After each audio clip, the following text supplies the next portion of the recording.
Excellent. So speaking today, we have we have two young, brilliant entrepreneurs, Teemu Arina and William Wolfram, and as well as a researcher, Dr. Sam Inkinen, not to be confused with Sami Inkinen of Trulia, but an equally brilliant man in my opinion. So, without further ado, I'll let you guys introduce yourselves, each other.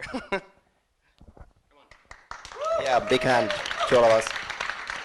First of all, let me thank for the kind invitation. I feel very happy to be here, and my humble role for today's chat, or however we want to call this situation, is to be some sort of moderator. It goes without saying. Well, first of all, we have two excellent gentlemen here. They will introduce their views and visions and backgrounds by themselves, but I believe this will be a fantastically not just active but interactive occasion. So feel free to interrupt any time. This would be my suggestion. So feel free to comment or protest or ask at any time. Even though we do have some agenda for tonight. And maybe if I can suggest Teemu to start. Regarding my own background, I'm a writer. I'm a scholar, media scholar, and futures researcher by my background. I've been quite heavily involved with the developments of media, not least digital media, already since the late 80s, and it might be my privilege to bring some, could I say, historic approaches to today's discussion. But let's go forward. Teemu, please. Yes, my name is Teemu Arina, and I started my first company when I was 16. I'm turning 30 in a few months now. And this company I started is nowadays called DICOLE. Discover, Collaborate, Learn is the sort of, and it's a shorthand for that. And it's a consulting company on social media, social technologies in organizations. I've been consulting big companies, Nokia, Kesko, Tieto, Itella, Accenture, and also speaking internationally in the last 3 years, about 100 presentations a year in different kind of venues. Usually I'm invited to speak about the changing nature of knowledge and information and how management, learning, and the way how we work together is changing because of the internet.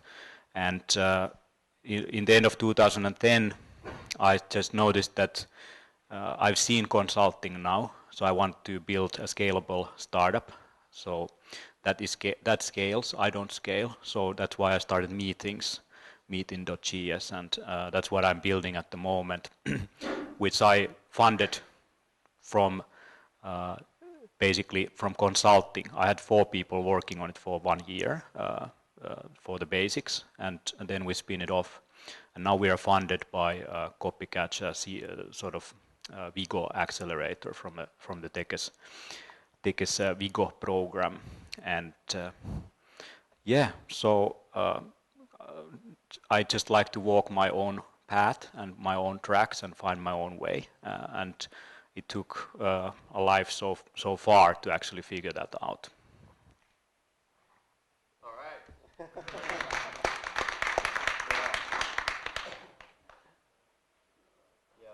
Hello? Yeah, thanks for having me here. So, my name is William Wolfram. I'm the founder and CEO of a company called DealDash. We're based here in Helsinki. We're 3 years old. We have around 300,000 US-based shoppers that do around 125,000 transactions a day on the site. We're the fair and honest, risk-free alternative to penny auctions, and we're 100% US revenue based. Before DealDash, I started my first company when I was 13, and I built and sold computers, and that really sprung out of necessity. So I couldn't afford a computer, and it turns out it's way cheaper to actually buy the components on eBay and put it together yourself. And of course my friends wanted in, so I started doing it for them and then the neighborhood. But just like Teemu said, it doesn't scale. So you end up going and fixing people's emails and changing their screensavers. And that's not what I wanted to do when I grew up. So I spent the next 3 years trying to build a website that would actually generate sales. And I probably created more than 50 websites. All of them bigger failures than the last one. So basically, didn't really get any results. But then when I was around 15 and a half, I started buying very popular YouTube video from the account holders, which are typically young college students in the United States. And I offered them $100. So if somebody uploaded a video of them wakeboarding and it went viral and was starting to get 100,000 views a day, I'd buy that video for $150. And then I connected with wakeboard sellers in Amazon. And I put links in the description. And I think the first night after doing that, I made my first sale. And after that, I kept on buying more videos. And when I was about 16 years old, or almost 16, the business was already generating more than $100,000 in a month in sales for these guys. So that's when I told my parents that I want to drop out of school and just do this. But I wanted to have my own product, so I didn't want to just work for other people and sell their products online. And at the same time, penny auctions was just exploding, and so was the daily deal sites. And there was more than 1,000 companies that have launched today in the United States. So I looked at the model and I said, what's the biggest problem for customers with penny auctions? By the way, who's not familiar with a penny auction? One person, two people. Okay, I won't go into it, so you can talk to me later. No, a penny auction is 60, you pay a small fee every time you bid, and all the items start at $0. And every time you bid, the price goes up with just a penny, hence a penny auction. Now, on a penny auction, you might be able to get an iPad for $10 or a MacBook for $15 or $20. So it's a lot of excitement. But as you can imagine, there's 30 losers and there's just one winner. And that's a big problem. So people would say, hey, it's unfair. It's like gambling. Or is it a scam? Other people would say, this is not sustainable and I don't want to use this because I didn't win my auction. So we basically solved that problem by saying, hey, if you don't win the auction, you can buy the same item you were bidding on for a normal store price, and we'll refund all the money, or the bid credits you spent bidding for free. And that's now half of our business, and that was the key differentiator. That's what made us the fair and honest, risk-free alternative to penny auctions. Later, we added social elements, gaming elements, and I recruited a team that's way more brilliant than I am, and they've worked really hard to run the business to the point where it's now in the low 8 figures and profitable year running.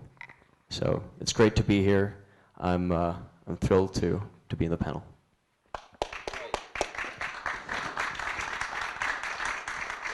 I think we definitely have to touch the age issue a little bit. The quite provocative, bombastic title for tonight's fireside chat is Being Young, Successful and Keeping It Together.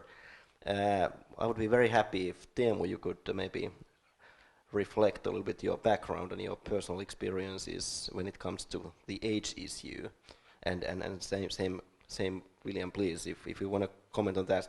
I'm very sure people around us would be quite curious to know how you dealt with this challenge. It's not always that easy to be too young, if I can use the citation marks here.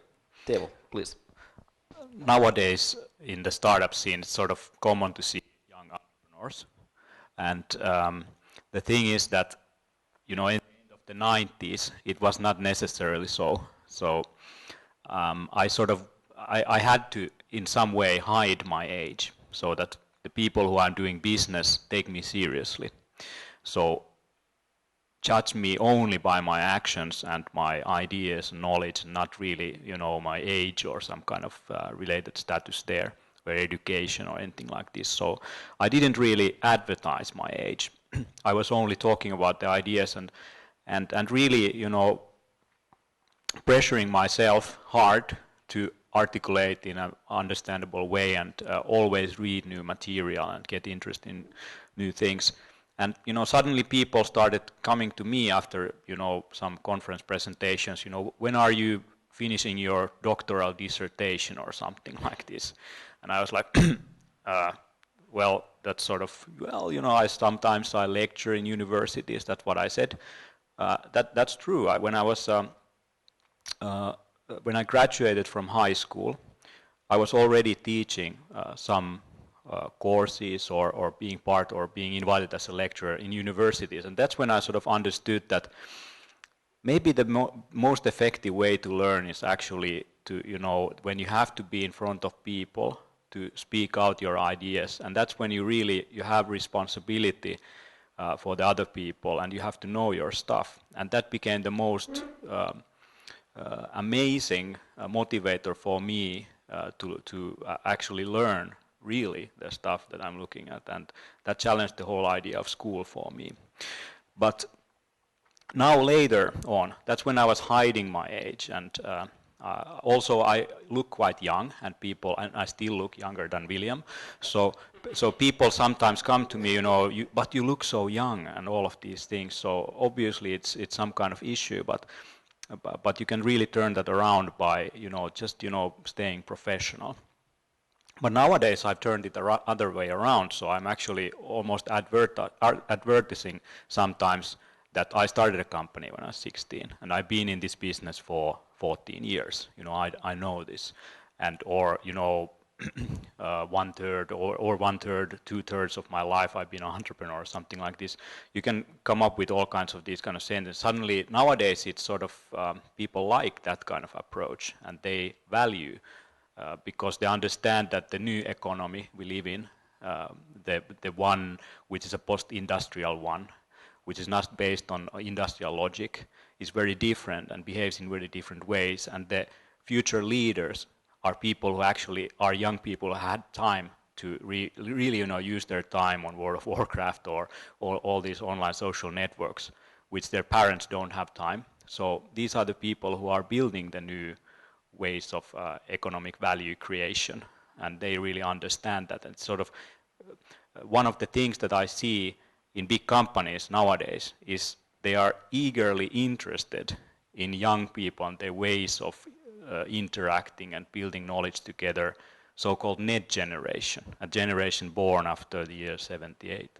And this generation, or you could call it almost PlayStation generation, Nintendo generation, whatever you want, is they think there that it's somehow different. And the way how I see it is that if you think of an agricultural society or even an industrial society, in there, the older people usually had the knowledge because if you were living in a village, who could teach you things? There was this guy who is, let's say, a blacksmith or something, who had all this knowledge, could teach that to younger generations.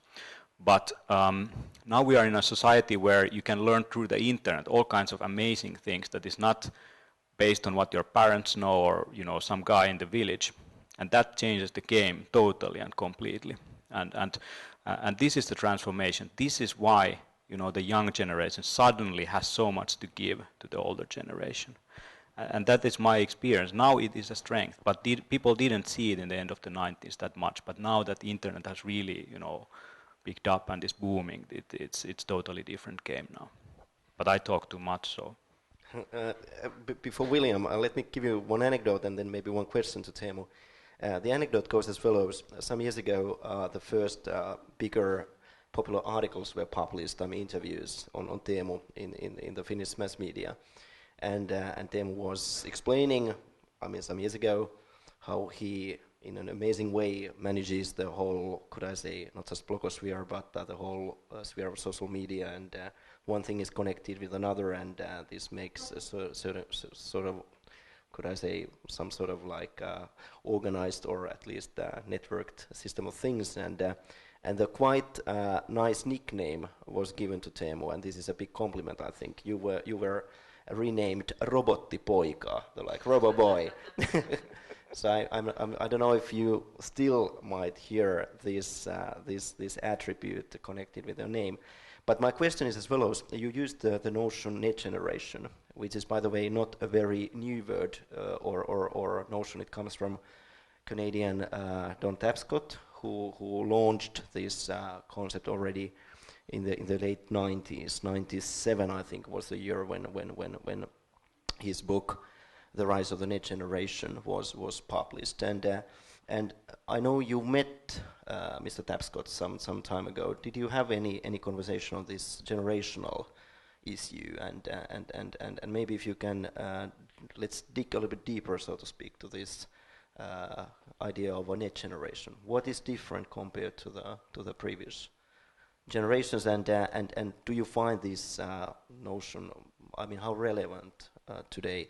Maybe new generations are already being born. Yes, I met Don Tapscott, and he was sort of, as a business author, of course, interested in case stories that he can, write for his next book. So he was interested in that in my case. But also, at the same time, I'm sort of a little bit against these kind of stereotype kind of generalizations that, talking about different generations. This generation is this and that.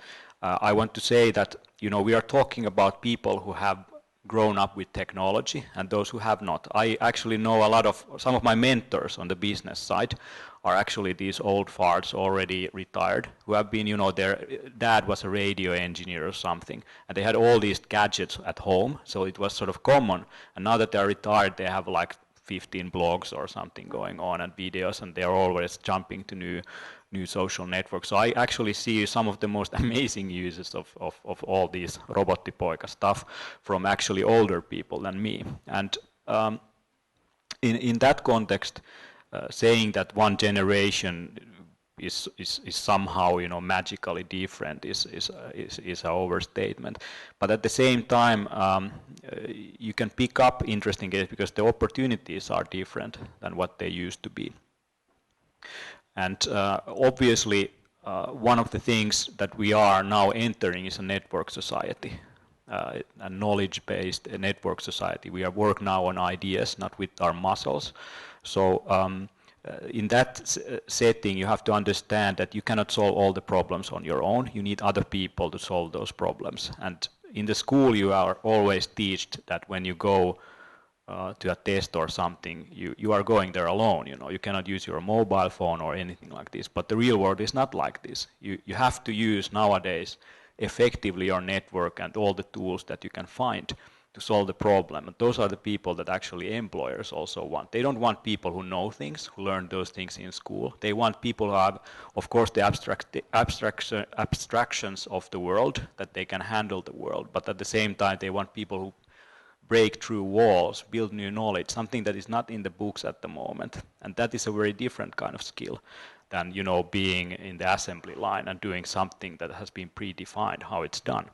So I think in that sense, the younger generation growing up, those people who really spend their time in these kind of network environments are going to change the way how our society works and how our companies work. What was the question? Maybe the age issue might be interesting, if you want to comment on that. Okay. So I used to hide my age with a mustache, fake mustache. No. I use a hat. Did you have any masks available or so? Yeah, actually I'm much older, but plastic surgery goes a long way, so. No, really, I think age is completely irrelevant. I think there's people I know 20-year-olds that are like 80-year-olds. And I know a bunch of 70-year-olds who are like 25-year-olds. I think it's what you do, it's not how old you are. And my team didn't know how old I was, and they didn't care until the first kind of, they saw it somewhere else. So you couldn't get into a bar with them. He's 19, what the fuck? It's like, no, that doesn't matter, and it shouldn't matter. And we don't talk about age, and you don't look at it when you hire somebody, and you don't care. I don't think it matters. One thing I did when I started my first company was I basically met these old retired people. Basically, they were business mentors in a very similar sort of program that we have right here in Startup Zone. This was run in Innopoly in the end of the 90s. So this kind of high-tech kind of acceleration program. There was very few of those in those days, and I was, the youngest, and they thought, they have very young, entrepreneurs there. I think youngest after me was like 36-year-old or something like this. So this game has really changed in 10 years. But one thing, I met some business mentors there, and those were like people who used to work for Nokia, for IBM. They made their fortunes there. Some of the mentors are still around, who were in those programs. Arturi Tarjan is still around, who also was one of the mentors in the program. But so I bumped into one of this guy from IBM who used to build the whole sort of sales of the first IBM platforms and brought those to the United States. And also he brought to the table, one old former vice president from Nokia. And, I said to these guys that you guys, you have made the fortunes and you have all the experience. But what you don't have the passion, and you don't necessarily have, the latest stuff. But I'm interested in that, and maybe we can learn from that together. I can learn from you and your experience. You can learn from and keep touch with, with the business and how things are going. So we made this deal, and I didn't pay them anything to coach me. So they were my own sort of startup sauna coaches, so to say, and they were very nice, sparring partners. I went to them with ideas, and they always, bashed them into the ground. Where's the money? Who's the customer? All of these basic questions. And I always, went angry home. And next time I'm going to show these guys. And over the years, suddenly they became softer and softer. And that's a good idea, And, so it's really important to understand your weaknesses as a young entrepreneur. You don't have the experience, so find the people who have it. But understand their limitations. They have, patterns in their mind that are really hard to break. And sometimes the latest stuff about building, a completely new way to understand penny auctions or something requires a little bit of, outside the box thinking, not some old industry veteran to break through. Some ideas just don't come from those people who have been too deep into that business.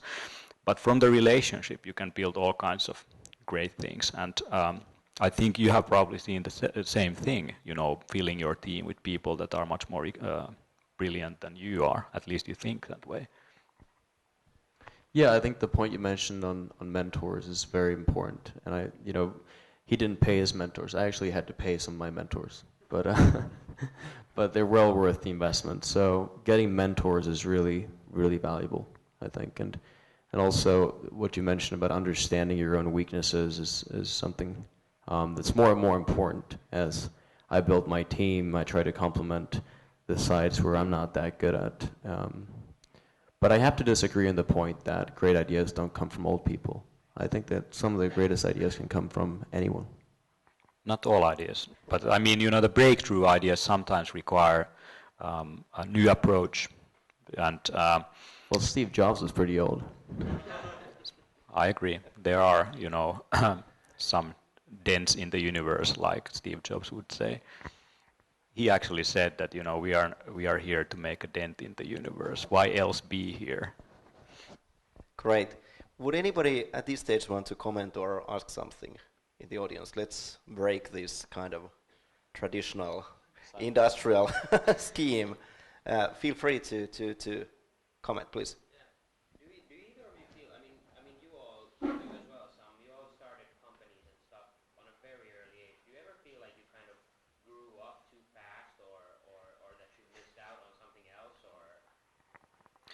Yes, I never went to university. I've been, lecturing in almost every major university in Finland, but I never was part of the sort of student community.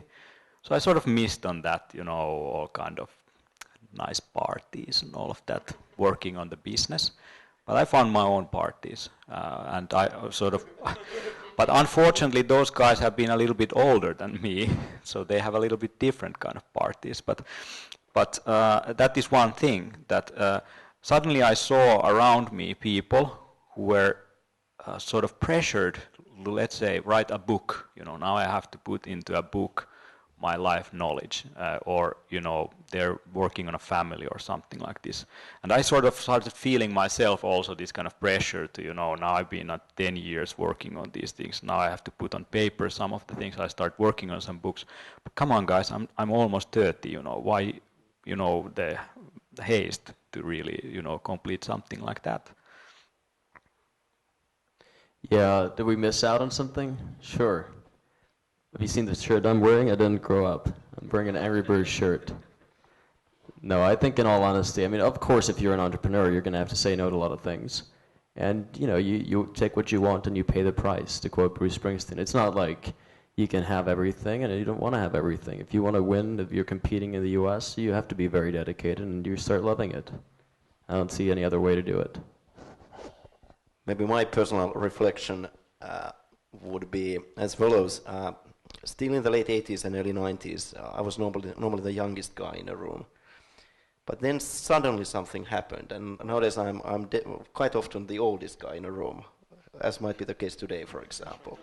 So again, getting back to the age issue, I think it's very much really how you kind of calibrate your own mind, and it's fantastic to have younger people around you, also older people around you, and I absolutely agree with William that it's amazing how often you can for example in the academia, you can find people who are already in their early 80s or something, and still their mind is really like a supercomputer, and not just in the computational meaning of the word, but they really have this power of creativity in their mind, and they also have the capability of somehow delivering this magic, so to speak, around them, and these people are very, very valuable for any community. I mean, for any business or R&D or product development community, but not least what could be called the classical university context. On the other hand, quite often it seems to me that a student in her early 20s can be already too old in a way. I mean, really kind of found the truths, and these people sometimes I feel they really are a little bit too grown up already in that early stage. But now if you let me to take a time machine, first of all I'd like to comment on this notion of a network society that Teemu mentioned. Again, it's not a new notion. It was 1996, I think, the year when Manuel Castells, the world famous sociologist, published his book regarding the thematics of a network society. And this is maybe worth mentioning. When it comes to the short history of digital media or the whole ICT scene, I would say quite often these revolutions or evolutions, they happen in the waves. And quite often it's not the first wave, the kind of hype wave, that really makes a difference and influences things and changes and affects the structures. But it might be the second or the third wave. Good example in the Finnish context might be the whole hype around so-called mobile internet. We had the mobile internet already over 10 years ago, and it was WAP. Some of you might remember this very primitive, very, very clumsy arrangement that was too difficult to use, too text-based, and also quite expensive. So it never really, as we say in Finnish, ottanut tulta purjeisiin. It never really took off. But then suddenly, and in a quiet way, I would say, the Finns got their mobile internet. Okay, many years after the Japanese eModo and Keitai and so on, but still it happened in the form of smartphones, and there was not big buzz and hype around it. So this is maybe one topic of discussion we might have today, and still one piece of memory. When I was a teenager, and I believe also somehow exceptional one. Anyway, in the late 80s of Finland, the media cultural situation, the whole, could I say,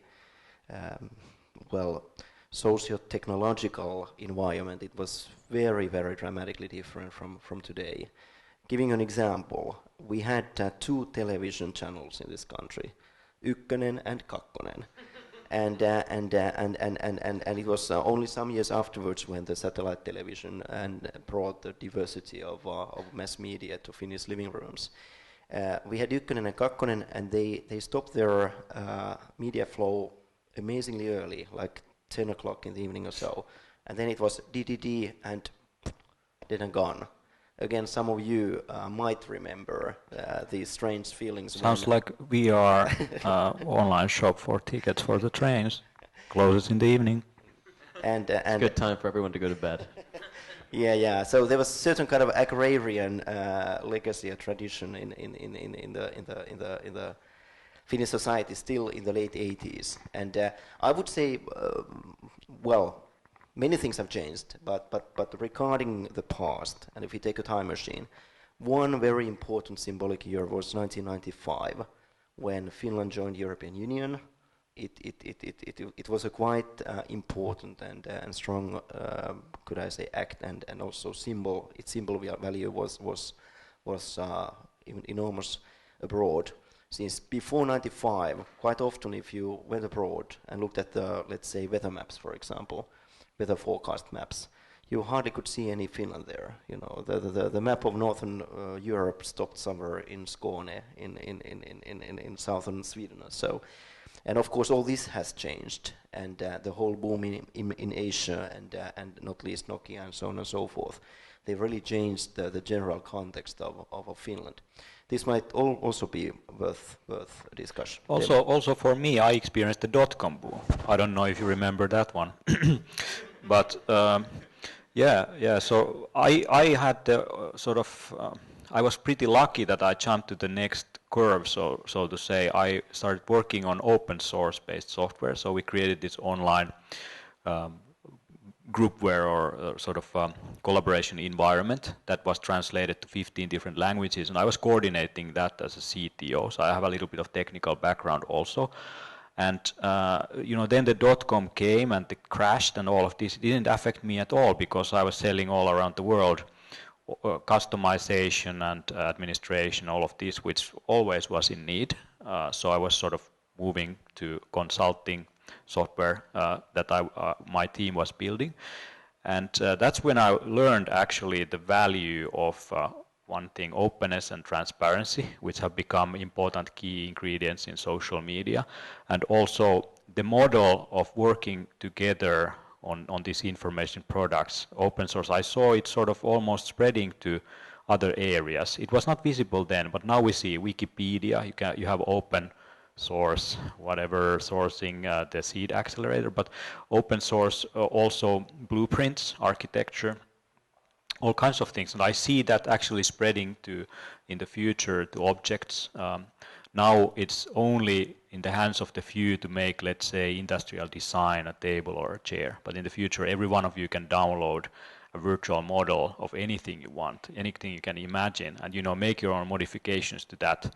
And it will do to objects the same that digital photography did to photography. And you have always the old guys who say that it's you have to go to University of Art and Design or something, Aalto to learn these things. And then there are these guys who learn by just hacking through those things. And I saw the gaming industry starting. I was in the demo scene also, partly participating, which was pretty far from today's Angry Birds and Max Payne and all of this. But that industry was basically built up from this group of people who just got together and started hacking away and trying where this computer can go. And it's interesting. So we are probably already seeing something. Sorry, Teemu, just to remind us, demo scene was of course very important, could I say, grassroots context for this kind of activities. So my question is, what is the grassroots activity today that will build the future and help you guys to jump to the next wave? Whatever crash comes, that you are basically part of the next wave of doing things. And probably oftentimes, we might be too much into current times to really see it and understand. You can see paradigm shifts only afterwards. It's very hard to predict the signals as they happen. But I feel that something is cooking right now in Aalto Venture Garage and all of these that is going to challenge our own economy even. I agree. I think it's cupcakes, but they run out. No, I mean, well, I can't remember the question, but yeah, I mean, there's a lot of gaming talent here in Finland that has definitely impacted.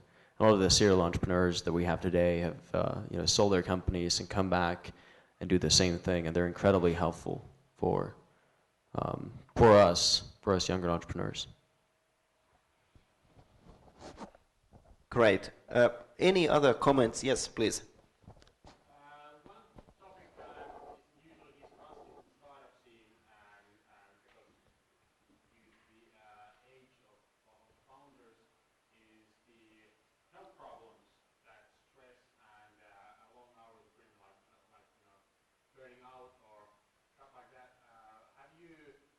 seen those kind of problems around you, or then when as you're older, have you become more aware of it, or even William, are you afraid of burning out, or are you just depending on your...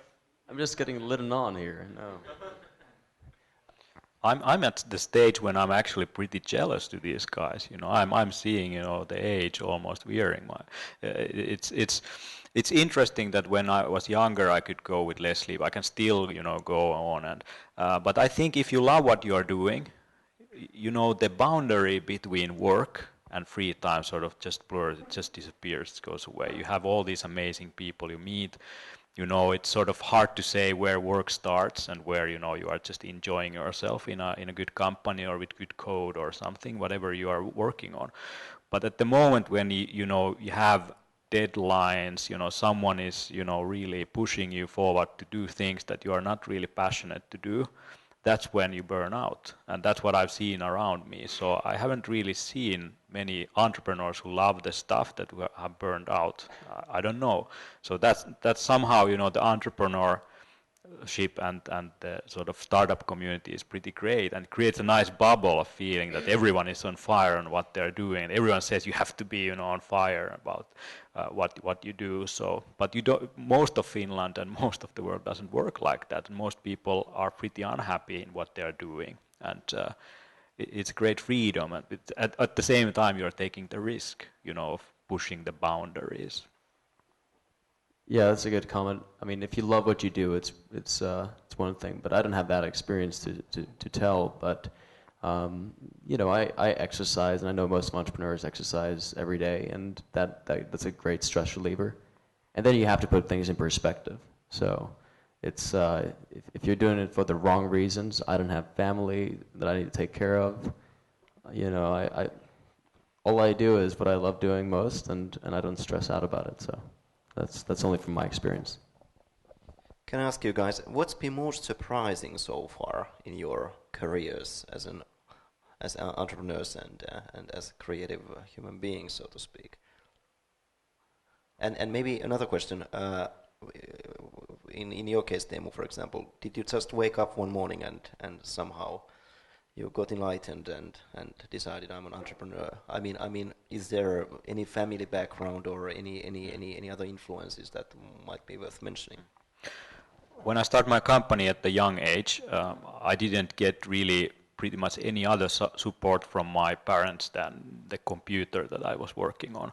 So I was pretty soon independent of them, and it's not obviously not like family background and connections. I built it from the ground up through the internet and all of this. One of the sort of surprising but also stressing or sort of disturbing thing was when I decided not to go to university because the business was booming in one way. It was interesting, much more interesting than school, and you have probably experienced that. I was sometimes thinking, you know, is this really a good idea? Because everyone is saying that you have to finish your school so that you have, you know, the security to find a job if you become unemployed and all of this. And everyone else was sort of going through the sort of common way of doing things, and I was, you know, taking my own path. And I was more worried about that in the early years, but suddenly I became comfortable with it, and now I think it is a strength because Buckminster Fuller said that you cannot get an unbiased education, so why not have a multi-biased one?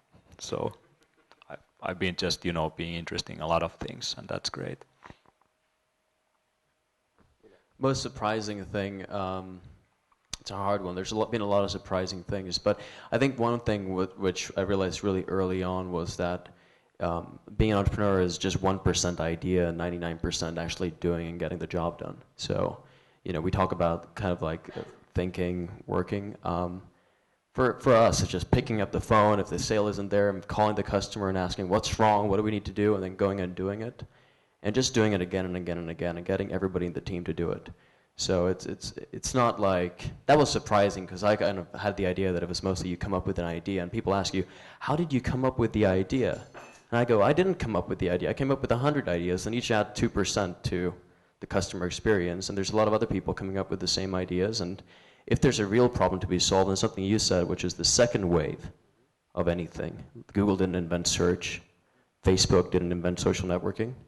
Even Coca-Cola didn't invent Coke. So it's like, it's not the one big idea. That's not it. It's the constant work, the constant optimization, and then getting people around you to do the same. That's been the biggest surprise and also the biggest rewarding thing. Yeah, the guy who came up with the steam engine didn't really profit from it. It was the railways that came after it. So it's sort of, it's sometimes, you know, you are in entrepreneurship, you say sometimes you need to have the early mover advantage, but sometimes that is a weakness really, to be the first. So that's very important nowadays, is to spot, you know, some trends that already happen somewhere else, and just sometimes a good idea is just to localize it, to bring it here, or just, you know, seeing, like you have seen, you know, there are 300 competitors, so a new angle to it. And that's, I think, what I'm trying to do with meetings is I see that, you know, companies still have too many meetings, and those are poorly organized. They are, you know, receiving more and more email, and those resolve pretty much around meetings and organizing those. And, you know, all this technology was supposed to save us, but it was actually a Trojan horse that made us a slave of the technology, all these technologies that company adopt. So I see, you know, the opportunity there. But it's pattern recognition, and that's why it's really important to, you know, look out there, follow the signals and all of these, and you know, see what is not written in the lines, but it's between them. Maybe let me ask you, how do you see the ICT trends, the next, let's say, 2-3 years? What's in the air? What's happening, so to ask? You are the specialists. Maybe William would like to start. Well, I can only speak from my area, which is, you know, e-commerce. And the way I see e-commerce, the first 15 years were kind of just bringing shopping online. And they did a fantastic job. I mean, it's incredibly easy, efficient. You know, if you buy something in the US, you get it the same day or the next day. So everything just works, and they can predict what you want to buy, and it's great. Price is great. The second wave, which I think is the next 15 years, is making all that more fun and making it social. And that's really an exciting area. And 4 years ago, Groupon didn't exist. 4 years ago, there was nothing that, you know, you go to Amazon, you type it into a catalog, and then you click the buy button, that's it. We're going to see that still. It's going to have a very important part. But also, remember, people spend more time in shopping malls than any other single location except homework or school. So if we can bring that online, and we're doing it really fast, we're going to see a completely new shopping experience. It's fun and it's social. And that's a trend I see in e-commerce. I see it's pretty obvious that social is being built into many of the different activities we see nowadays in different kind of products, the recommendation engines, all of this. I see the social web also merging with so-called semantic web, so that we become much more intelligent in analyzing data, big data, and combining those patterns with the social interaction. Google is using both in one way, is that their algorithms are taking into account, you know, the trends in human behavior and linking structures and all of this that is rooted in human behavior. So those things are going to merge in one way. The machine and the human are merging in a way. There is now, you know, there is going to be a human, a ghost in the machine, so to say, in many of the services. Gamification of many of the different aspects, playful elements, has to be taken seriously in that context. Those things make things much more human, much more engaging, much more interesting. But I also see that the physical world and the digital world are actually merging in one way, that it's going to be a facet of the both things. In every physical situation there is a dimension of let's say a digital back channel to them. Every moment, every event, every product, anything has a back channel where you can have a conversation about it with other people you don't, you know, see really. And also I think in the long term, the most important technologies, and I'm now phrasing Mark Weiser, who was the chief scientist of Xerox and built many of the first great innovations, and was also the visionary of the so-called Internet of Things and augmented reality and all of this, said that the most profound technologies are those that disappear. They weave themselves into the fabric of our reality so that they become indistinguishable of it. It means that, you know, the technologies will become not technology, sort of anti-technology in a way, that in every room, you know, you have this digital dimension, but you are not, you know, expecting it to be a technology in a traditional sense. In every room we have now, as an example, a pen and a paper. There is probably here also pen and a paper. It's an extension of your hand. It is technology that you use for your thinking processes, but we don't think about it as technology. And in the same way, you know, the mobile technologies, the gadget, all of this stuff that we think is technology is going to disappear if it wants to be, you know, become part of the human in the machine and the man in the machine in the human. Again, it's maybe worth mentioning that the word or the notion ubiquitous computing was coined already some 25 years ago in 1988 by Mark Weiser, and now finally it seems that ubiquitous this and that is really happening. So it took more than 2 decades, really, as we would say in Finnish, että sana muuttuu lihaksi. The word transfers into flesh. Also, one word I would like to pick up is ambient intelligence. The spaces in which we move is going to react to our presence in them. So, you know, the shopping experience, you go, you see, you know, in the window, it sort of reacts to your presence, and also the various tools through which you are looking at those things react to what you see in front of you, and who is using it in what context, and whatever is your ecological profile or your past Google search history, in good and bad, you know. And in the middle of all of this, the notion of privacy is going to change. So we have very different kind of understanding of privacy in the future. It sort of becomes almost strange if you want to become a politician and there are no, you know, track record of you online. You know, there's something wrong with you that you don't have, you know, some old Facebook herutuskuvia around, you know. Do you? Well, I hope there wouldn't be, but I guess it's still possible to find something. Wow, once upon a time I made my own home pages with HTML. It was, I think, 1994, and things changed dramatically as we can understand, and suddenly it looked very old-fashioned, but for several years I had these kind of second home pages, which were a serious thing in those days. And an important thing, so to speak. I mean, I remained it on the net just to kind of remind ourselves that things really can change quite fast. And now regarding social media or e-commerce and your specializing areas and you too as entrepreneurs, I think it's quite amazing how short these time windows can nowadays be. Really, like 1 year can mean, if not an epoch anyway, it's really, I mean, 12 months is a long time, and many things can change, and many dramatic, unexpected things can happen. Maybe you would like to comment on this. I mean, if something has changed, I believe. I mean, many things don't change, by the way. Now, since I'm an older guy and a writer and a scholar, I can say many things don't change. So don't believe those people who claim that everything changes tomorrow, since most things they won't.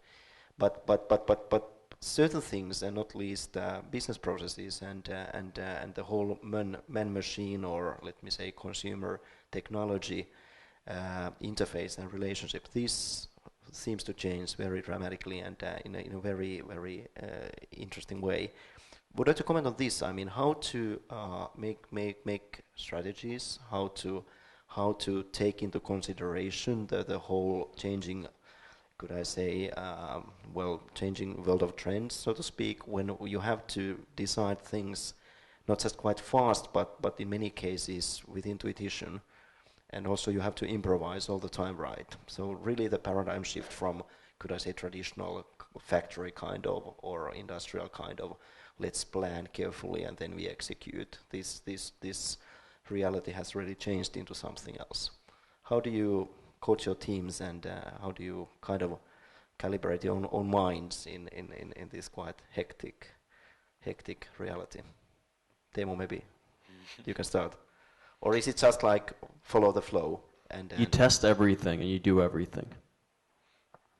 If you can't do it fast enough, then something's wrong. So you just do it, you launch it, you do it, you launch it, and you test it, and you look at the results, and you talk to customers, and you go back. It's very simple. We see that trend in many areas now in business. For example, the whole sort of Steve Blank kind of hype and movement also around business model canvassing and the idea that the startup is a temporary structure for finding a business model.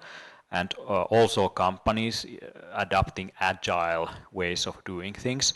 I think it's a surrender. It's a surrender in the face that you cannot predict the future and you cannot make final conclusions until you have made your move. So you basically the story is created as you make changes.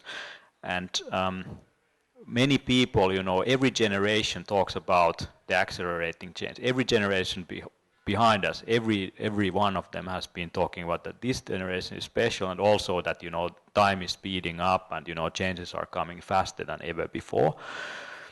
But maybe it's just the way how we understand information that is accelerating and the amount of information we sort of produce in explicit form.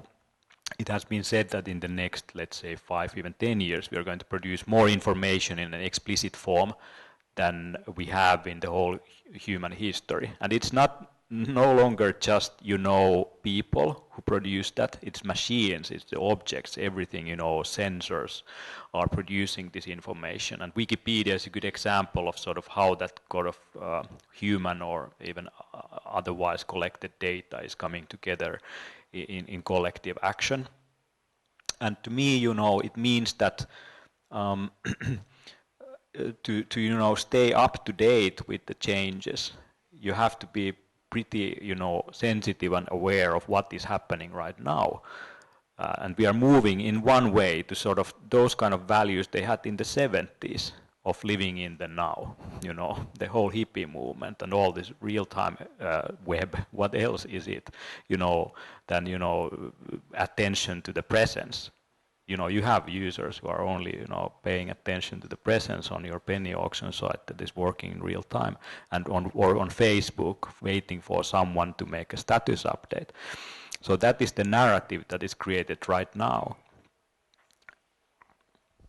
When I was at the age of William, some 20 years ago, it was, I try to reflect a little bit how things were in those days, and I would put like this: it was quite easy to see certain things happening. It was quite easy to predict or anticipate that, anticipate the internet boom, for example. It was quite easy to anticipate in the early years of the 90s that some sort of mobile revolution will happen.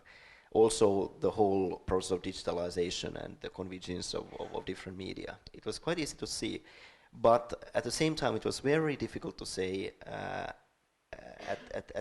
what specific year, not to say quarter or month, things really would happen. Meaning, when things really did happen, for example, the internet boom. It happened in Finland in 95, in the States a little bit earlier, let's say 94, 95, those were the years when suddenly internet was everywhere.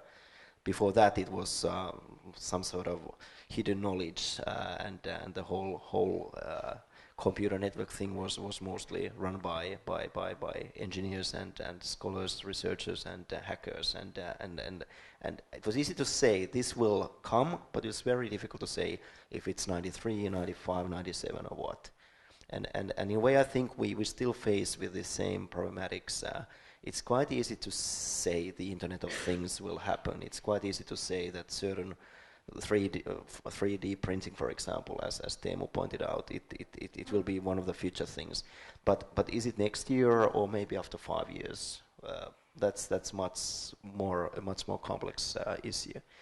But yes, let's open open the discussion or continue, please. Yeah, if there were a time machine, let's say, and you guys had some experience like 10 years, and if there were a time machine and you were going back in like 10 years, and what advice would you give to yourself to save yourself from the mistakes or whatever like stupid things that you've done in the past? Now, since you have your knowledge, experience, what advice would you give to yourself if there were a time machine? Like, I'd like to ask that question to both of you guys. Do you have a time machine? Well, that's the question. If there were, when you were starting. There's a lot of things. I think the first one would just be to, I think entrepreneurs, when they start out, they're quite arrogant because we tend to be people, pretty stubborn people. And we go, this is the one thing that's going to change everything. And the customers don't get it. And there is no market, you know, no competition. Right, we're competing in a vacuum. Nobody else has figured this out. And then you realize after, you know, after a few, you know, some people burn more money than others. But when you raise venture capital, you realize that, oh, really, there might be the customer somewhere in the, you know. So I would very much like to go back and start listening to the customer before. And, you know, 2.5 years, I created websites that nobody wanted. And, you know, if I would have just understand that, through that one simple concept, I would have been much earlier an entrepreneur of DealDash. I actually had the same word in my mind, arrogance.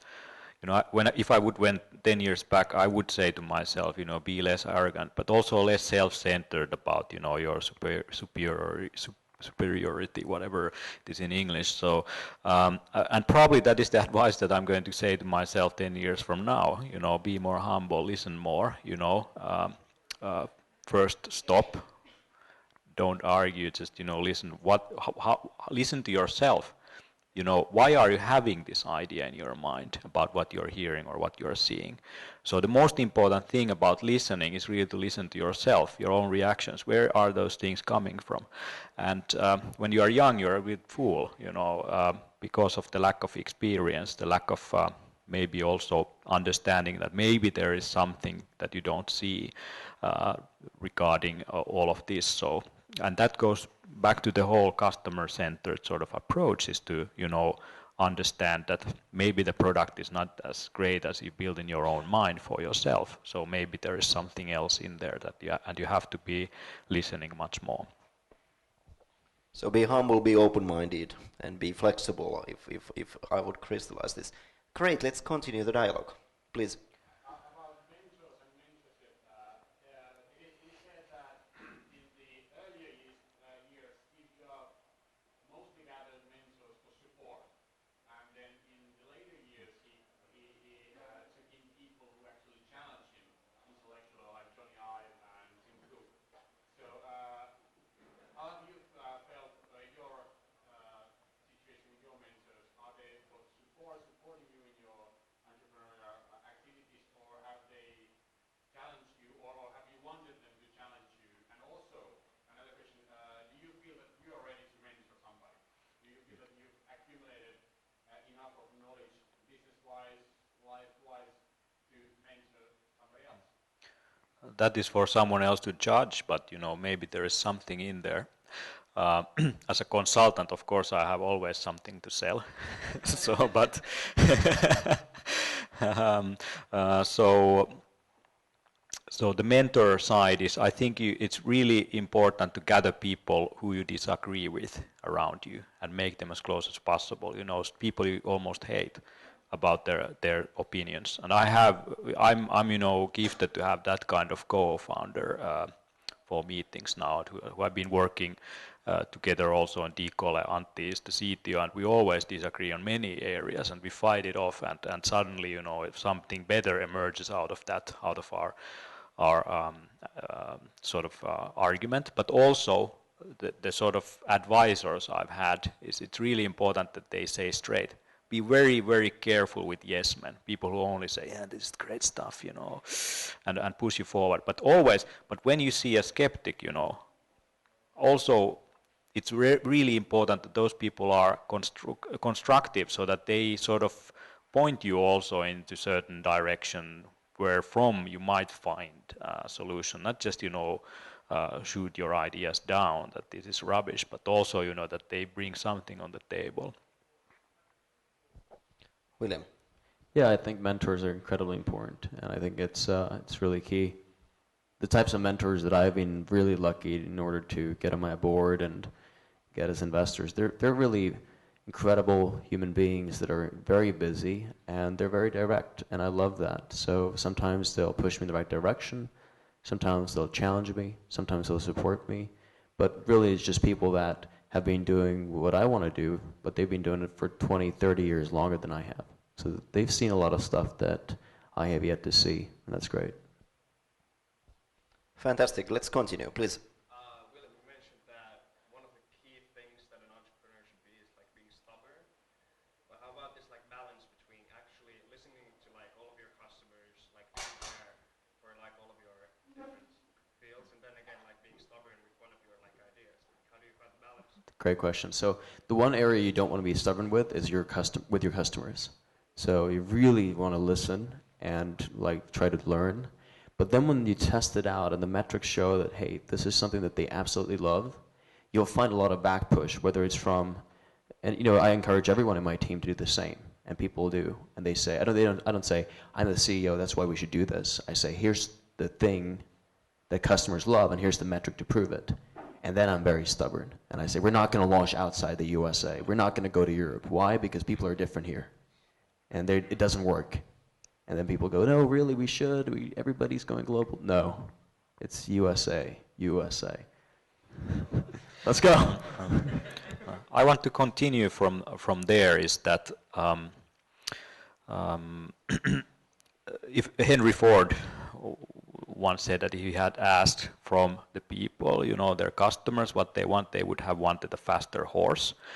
So the thing about people's opinions, if you ask their advice, your customers, is that they invent stuff on spot. When you make a survey for them, ask what features this software needs, they just invent it on the spot, and it's not necessary that it's their real need or something that is really in there. So I think it's really important the sort of feedback you want to listen is not necessarily only the sort of things that you ask them, but also what you see from the metrics.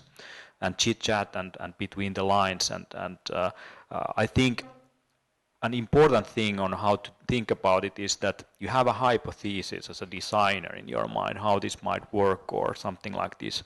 So testing it out with an audience is much better for the conversation within your company. What we should focus on is that if you have an argument on something, you can always say let's test it out. But at the same time, testing everything is the dark side of the whole thing also, is that I think it was the story that at Google these guys were having an argument on the color of the link color. So they tested hundreds of shades of blue, and it cost them 2 million or something. So you have to be a little bit careful about being too insane about these things. I really disagree. I think we need more insanity in testing. Both companies don't test enough. You should really test as a startup, because then you not only see what works, if you launch or not, but you get the right direction for your product and your strategy. And that's really important. But you're absolutely right. Customers have no idea what they want. But we visit their homes, we have coffee with them, we talk to their grandchildren, we talk to them, and then we try to figure it out, and then we try 10 different things, and usually only one of them works. Let me tell another story. In Japan, they tried to build a machine that makes bread. And so what the engineers did, was this kind of machine, but it always left the bread somehow burned or raw some parts, or that didn't feel right. So when they went to great cooks, or what is leipuri, whatever, baker, ask, what is the secret to your baking? And this baker basically, when it's ingredients, all of this stuff, he invents, the answer on spot. But what the Japanese engineers did, they put one of their engineers to work with the baker alongside to make the bread every day. And after a few months, this guy notices one thing, and it is the technique how the guy is working on the dough. And they emulated that on the machine, so that's why it shakes and all of these old sort of bread making machines. And that's what was the secret to making great bread. And sometimes if you ask an expert, you ask the customer or someone, what is the secret to this, or where should we go? Sometimes they cannot articulate something that is tacit knowledge, something that has been accumulated over years, and you have to observe, and that's what testing provides on the internet. I would like to ask you about cultural differences.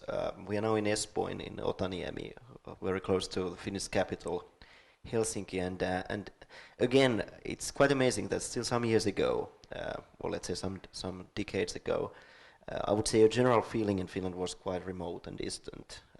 We were peripheric, and the kind of mutual feeling was that if you really want to know what's happening in the world, in the big world, you have to go physically out from here. Many things have changed. Suddenly, Finland, and not least the capital area, is really a hub. Not least thanks to Aalto ES and this kind of fantastic initiatives and the whole new, could I say, generation of people and much more open-minded and connected thinking. At the same time, however, I would say, even though we have this, so to say, a global village situation, and Asia is close, and Silicon Valley is close, and New York is very close, some actually Finns keep on joking that when they go to an island, it means Manhattan. So lähden tästä ulkosaaristoon Manhattanille. Kind of joking that tells us something about the change of Finnish society and not least our entrepreneurs. Okay, at the same time, however, as we know, Japan is Japan, and the States is the States, and there are huge cultural differences. How would you like to comment on this, maybe from personal point of view, but not least from business point of view? How to manage this kind of, could I say, combination of global and local, in other words, local realities and challenges? Well, I only know the U.S. and Finland, and the U.S. could be split in 12 parts or probably more. But I think both sides have really great things to them. So I love the Finnish culture, and of course, I was born here. So I really love the directness. The weather's great in June. No, but there's a lot of really core strengths that we have here that you can't find very easily elsewhere. And you mentioned open source, which is a huge win. But in the U.S., people are more sales driven. People are more differentiated. Here you have to kind of sell to everyone at all times. If you go to New York, you'll find not a bakery, but you'll find the bakery for red-haired women 45 to 55. And that's the only way for them to survive. So they're much more narrow-minded in who their customer is, which is a really good strength. And I think we could learn from that, but they could learn from us as well. Well, I think it's really important to build a diverse team. I think diversity of thought is accuracy of thought. So having people from different cultural backgrounds, from different areas who discuss with very different kind of networks of people and are up in different time zones is a great, advantage for a startup. You can be 24 hours open basically, and you have all these different connections you would never have by having everyone in the same place. I know Startup Sauna and is bringing people here to work as teams. That's really important. Also, I know from experience to have people in a physical space together. But at the same time, it's also a strength to have them in different continents, and I think nowadays you should more even look for people outside of your own city and on your own country to find them. And I think that has changed because I think for my parents and maybe in the 90s, 80s even, it was not sort of common. And my generation has grown up that you can have a chat with some Indian guy on YouTube or something. And it's natural, and you don't see, that guy as alien. It's just different. And it's not an enemy behind, the border. How do you know? Maybe it's my own fear that is the enemy. Okay, maybe some final questions, comments, protests. Floor is yours, so to say. Please. I just have one question. Thinking about you starting up, that kind of first idea that turned into a business when you were in your teens, going through your thing. Was that driven by kind of a passion or more of a business thinking? And then thinking about your next move, your next venture, do you think that's going to be a different choice that you make? Passion. None of those, in a way. I think for me, starting a company at 16 was just because I could do it, you know. And I didn't know at all what I was doing. I had this friend who was really good at programming, and I was good at visual design. I learned programming later while working on the company. But we started that company because it was possible. And then we started an association. And we did these things. I never really run that association, but it was possible. And suddenly, it became my life.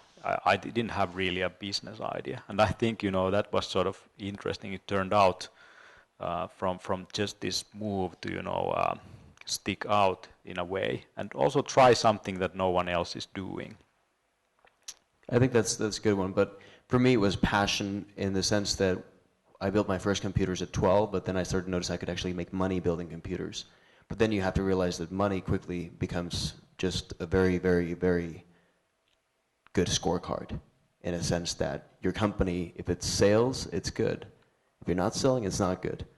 And then that becomes a very good indication of how well you're serving your customers.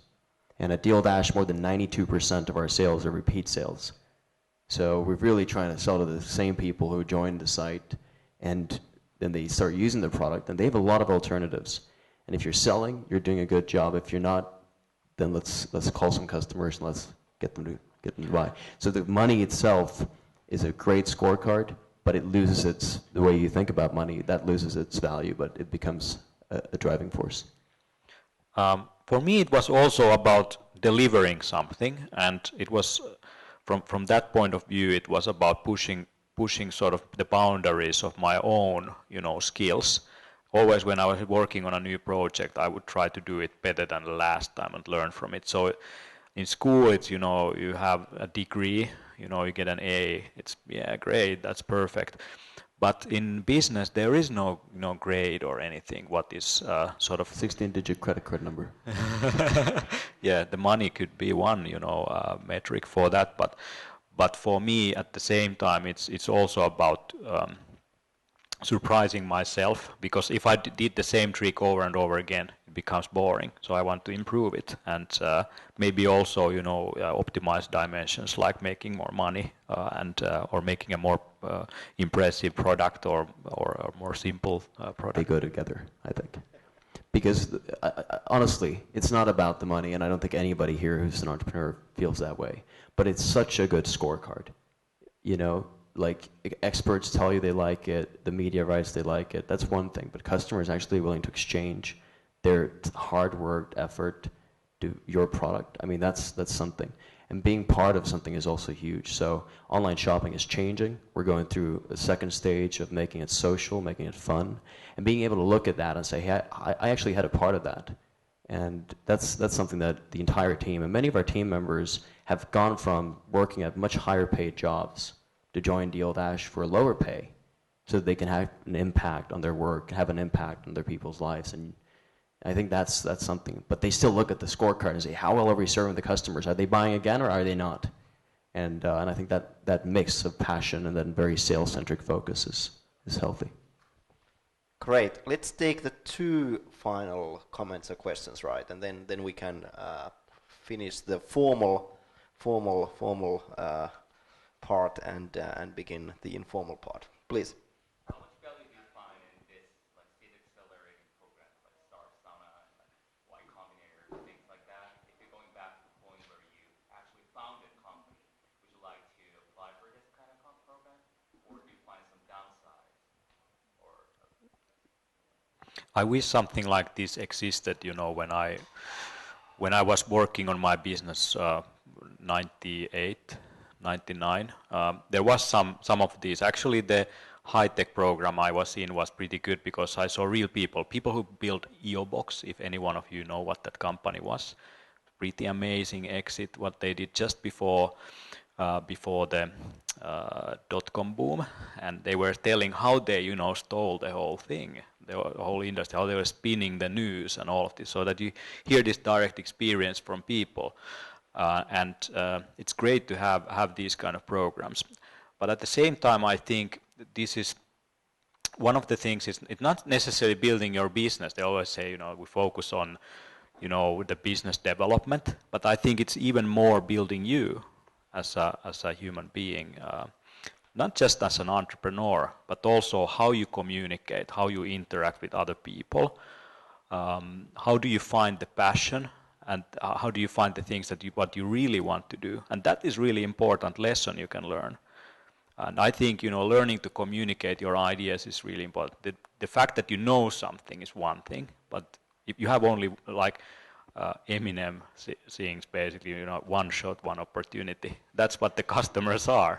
Sometimes if they don't like it, they don't like it, and they build some kind of first impression about it. So you really have to focus also nowadays developing your ability to communicate your ideas, because that can make a huge difference. And also the fact that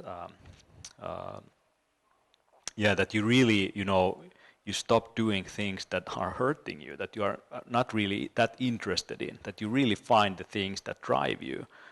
Because, there are so many people out there that do burn out because they are doing things that are not really that interesting to them, but they do it because they think, this is somehow great, it's an image, it's a reflection, it's a mirror of something they wish they are, but they are not. I never went to one of these programs, because I didn't know of them, and I probably wouldn't have been admitted either. But I think it's such a great thing, and I think the huge value in just being able to network with other people just like you, who are also there to make a difference and work their asses off on their ideas to serve the customer. And I think that's the real benefit. And when you look at guys that dropped out of Harvard and guys that dropped out of Yale and Stanford, the amount of value that the education has is obviously very important, but the amount of value finding those other people and getting into contact with people that think alike, that's huge. And I would like I like going to these events because I get a chance to find some really interesting people and then potentially at some point work with them. And they're typically kind of hanging around startups and either running their own or they're working somewhere or looking to work at that. So that's huge, being able to network with other people. Great.